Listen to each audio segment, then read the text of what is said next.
world. The chef here, Harry, has smoked these little baby rainbow trout for us to be caught. So we're going to use them in a dish. And I figure when you've got a setting like that, it's nice and cold, we'll go for something like very similar to a lox and cream, which is that salmon and cream cheese. But we're going to use these baby trout, and I'll show you a few little tweaks you can make to your lox and cream recipe to make it sing. First thing I want to do is make the cream cheese component of it. Now, because it's so cold here, I need to break down this cream cheese. It is, you can tell how cold it is. I'm struggling to speak. So into a little jug blender, about 100 grams of our cream cheese, we'll pop in there. And then about the same measurement of creme fraiche, just to loosen it up a little bit. So about 100 grams of creme fraiche. And then the juice of half a lemon. Pop that in, and then a good pinch of salt. And then I'll blitz all of that up so that we've got a nice spread. I'm not using a bagel, I'm using sourdough just because I love the texture of sourdough. If you wanted to put it on a bagel, go nuts. So, blitz that.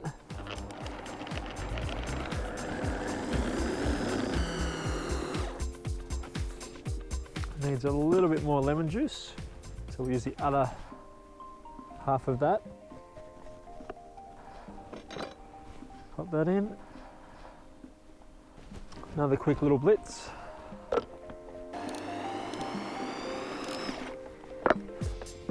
Scrape down the sides. Just want to try it and see if I've got enough salt in there now that I added that extra lemon juice. Try a little bit of that.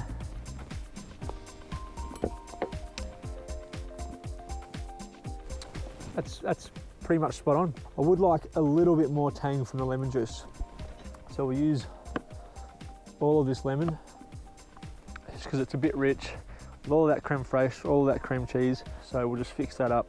Lots of lemon juice. I was planning on drizzling a little bit of lemon juice on the top, but if I make this really well balanced, this spread, I won't need to worry about that. So lots of lemon juice in there. Give that another blitz.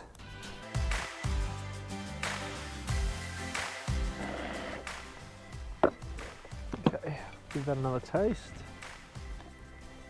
That's much better. So now I can pop that. Oh, that's actually really good. That'll be a fantastic spread just on its own. Good amount of that on top of our big piece of sourdough. This is probably enough to feed 2 people, or 1 if you were really hungry. So you can see again how cold it is. We've almost frozen our creme fraiche and our cream cheese mixture. Spread that out right to the edges. That is our spread done. So on top of that, I want my hot smoked baby trout that Harry prepared for us. So that's about 100 grams of the hot smoked baby trout on top of there, which is about 1 baby trout, I reckon. So then on top of that, we've got our cold smoked. Let's just lay that over the top of our hot smoked. And you get the 2 different textures and flavors of the hot smoked and the cold smoked that way. This is the flavor that you want. Then on top of that, a little bit of red onion, which I want to dice really fine. It's only a couple of mils each. Then same that way.